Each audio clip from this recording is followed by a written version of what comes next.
I bought the 5 shoes that everyone keeps asking me about to let you know if they're actually worth the money. Kicking us off, probably the sneaker I was most shocked by, the Asics Gel NYC 2.0. This is a sneaker that I think other brands should just study. It's probably the most perfect second generation sneaker I have ever come across. So you are probably quite familiar with the original Gel NYC from Asics. It's one of their most popular sneaker models for good reason. It's amazing. So the fact that they even managed to improve on those is pretty impressive. Hands down, the biggest upgrade has to be the new comfort. So not only have they made these things lighter weight, but they also have the latest cushioning technology that Asics developed called FF Blast Plus. That's the same exact cushioning that you find in their most popular running shoes. Now not only that, but this foam in the midsole has also been retuned specifically for everyday wear. So they managed to make it softer, bouncier, lighter, which is pretty genius if you ask me. Like, people constantly want like the most comfortable shoes available, but oftentimes to get that super comfy feeling, you have to downgrade in terms of the looks, but definitely not with this one. And that leads me to the next upgrade, which obviously is the visual changes between this and the previous version. Now this one's a little bit more subjective. Obviously, you're either gonna like this or not, but I do think it keeps a lot of the same design details or the same DNA between this and the last one. It just looks slightly different, slightly refreshed. We're also using incredible materials, which overall I just think, yeah, it's definitely an upgrade. Now, a contributing factor to this having such incredible materials is the fact that this is a collaboration with HSDT, or better known as HAL Studios. So some of the materials that you see on here in the smaller details you won't find on the GR versions, which are upcoming, but still those look amazing. And Asics is kind of known for, you know, nailing the whole quality aspect in terms of different nice materials placed on sneakers. Yeah, the little details like these metal poppers on the eye stays probably won't come with a GR version, but that's fine. The most of the stuff that you see on here will be on the future colorways. Overall, this shoe is awesome. Probably one of my favorite Asics shoes that I have tried to date. So, are they worth the money? Absolutely. I think it's a pair of shoes that if you do pick them up, you're gonna get a ton of wear out of them and of course look dope in them. And then of course, yeah, they're incredibly comfortable too. So they check all the boxes. But moving on to the next sneaker, probably one that you just cannot stop seeing and everyone is talking about, the New Balance 204L. Now, I've expressed plenty of times on the channel my personal struggles with finding a low profile shoe that I actually like. Let me tell you, this is definitely one of them. Now, not only that, but this blows a lot of the other competitors in this space completely out the water. We all know low profile shoes, people just can't seem to get enough of them. It's a huge thing right now. Every brand seemingly offers a pair now. But comparing these things to some of the more popular, you know, competitors in this space like the Adidas Samba, the Puma Speedcat, whatever Nike is offering at any given time, these are just far superior. For the price, you're getting amazing quality, especially if you opt for this suede version and leather version. Like these things just feel incredible for the price. The materials are really nice. They're going to age nicely as well, patina over time. But surprisingly, you're also getting comfort with these, at least as far as a low profile shoe will allow. You know, it's nothing crazy. We're not talking, you know, super ultra cushioned, but you know, there is a significant layer of foam in here, which you don't typically find on the low profile shoes. Usually they add just a thin strip of rubber and it's super hard and you can feel every single step radiating through your body with impact. But these do feel a lot better. This layer of foams makes a significant difference. So wearing these all day has been perfectly fine. I actually like the way that they feel underfoot, and aesthetically I love the design of them as well. They're just a lot more complex. There's a lot of, you know, overlays, underlays, different panels, different little edges and stuff to look at. And something as simple as a lace swap can change the look of these things significantly. Now, let's be honest, most people will be doing this lace swap, you know, because of the Miu Miu aesthetic, which I'm here for. Don't spend $1,000 on those things. Buy these. Either way, I found these looked great with a bunch of different outfits that I tried on. I think you're gonna get a ton of wear out of them, especially during the summertime. So ultimately, are these worth the money? Again, 100% yes. But what about these next ones? The Jordan 4 Flight Club. Now, everybody has been talking about these, but it seems pretty split. Some people say these things are amazing, and other people are saying that these are the most unnecessary sneakers of the entire year. So let's break all of that down. So on the face of it, this is a black and white Jordan 4 in the military style, meaning, you know, very similar to the military blacks, the suede around the toe box. I mean, they are practically identical. The main visual changes would probably just be the tongue. It's now different. You've got a little bit of red on there. The heel tabs, the toe box stitching is also different. The mesh is now white backed instead of black on this one. And there's a few other minor things, but you know what I'm saying. Like when you're wearing these things, you're going to get the exact same look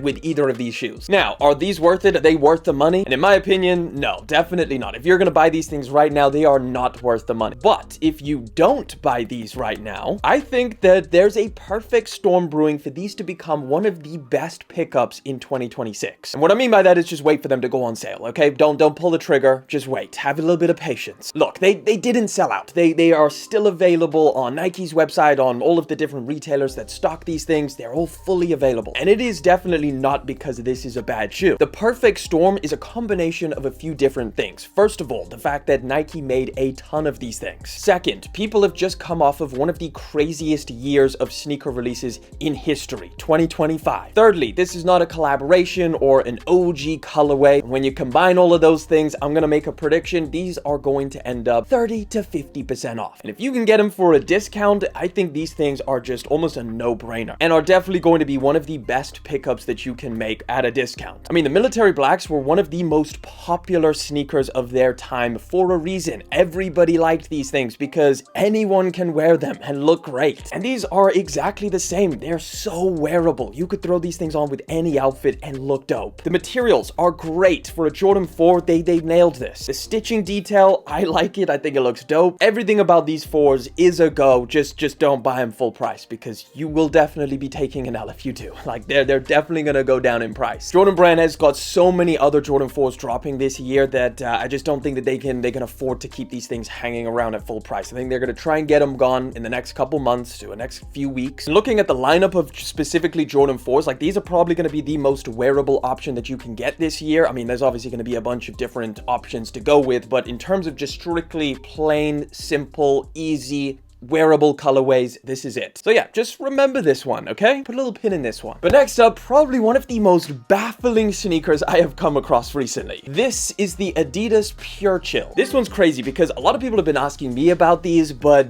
no one is talking about them, which after trying them, it's kind of insane. Like the Nike version of this, the foam slip-on, the Rejuvenates, those things went viral. People were calling it like a foam runner ripoff, and they were going crazy for how comfortable it was. But with these, radio silence. You don't hear anything about them. And the crazy thing is that they're incredible. These are one of the most, if not the most comfortable foam shoes I have ever tried. The foam compound that they used is incredibly soft. Like, you could just see my hands sinking in to this material when I squeeze it. And that, I guess, shouldn't really come as too much of a surprise. Adidas is the brand that, you know, created the Yeezy Slide and the Yeezy Foam Runner, so I'm sure they can nail a shoe that looks starkingly similar. But yes, these are hands down easily more comfortable than the Nike React X Rejuvenate. And that's saying something because those are super comfortable. But the design is also beautifully simple. It takes a lot from the Adidas Evo SL, as you can see, especially from that side profile. But of course, also the 3D printed Climacool. It's heavily based off of that as well. The durability factor of these is actually really great as well because they added an actual outsole. Doesn't look like much in terms of a traction pattern, but these will definitely help the shoe from wearing down. A lot of foam shoes don't have any of this, so the foam just wears away and they completely just burn through. But you're not going to get that with these. Unfortunately, you know, this is not going to be the most breathable pair of shoes you have. They only added like a few little holes in the top, but you know, it's not the worst. The stack of foam that they used underneath your foot is one of the most substantial stacks I've felt with a foam shoe as well. So you are actually walking on a lot of soft, comfortable foam. And as far as like a recovery comfort shoe, I think that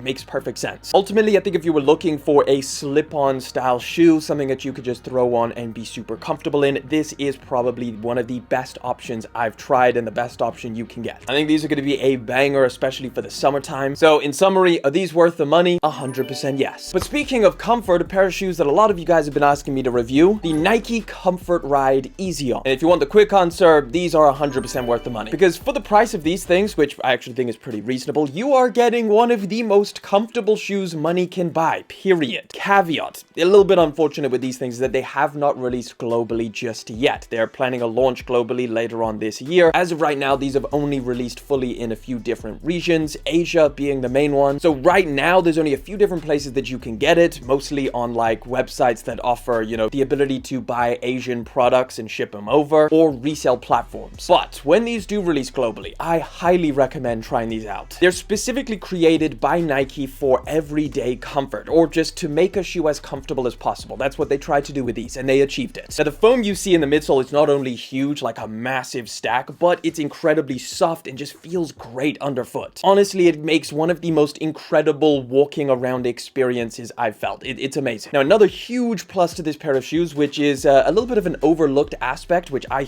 massively appreciate with sneakers, and that is the slip-on and go aspect. So these actually have Nike's Easy On technology, which essentially is just a little bit of rigidity in the heel counter, meaning you can slide your foot on and walk out the door without having to tie these or without having to use your hands at all. So that just means you can slip these things on ultra fast, walk out the door, and be comfortable all day long. I think that's a huge value proposition there. Another big plus to this sneaker is just how good looking they are. I think they look awesome for like a massive foam stack of shoes. There's not too many competitors in that space of good lookingness, and these definitely have that. The rest of the shoe is fairly simple, so you know, it's pretty straightforward. You're getting a mesh and you've got a really nice padded ankle area and tongue as well. So just overall, the main reason you're getting these is comfort, maybe looks. I cannot recommend these enough. 100% worth the money. Highly recommend you try them out. But let me know down in the comment section which one of these sneakers would you actually wear. And like always, I'm gonna leave another video in the top left hand corner for you to check out. Just give it a click and try it out.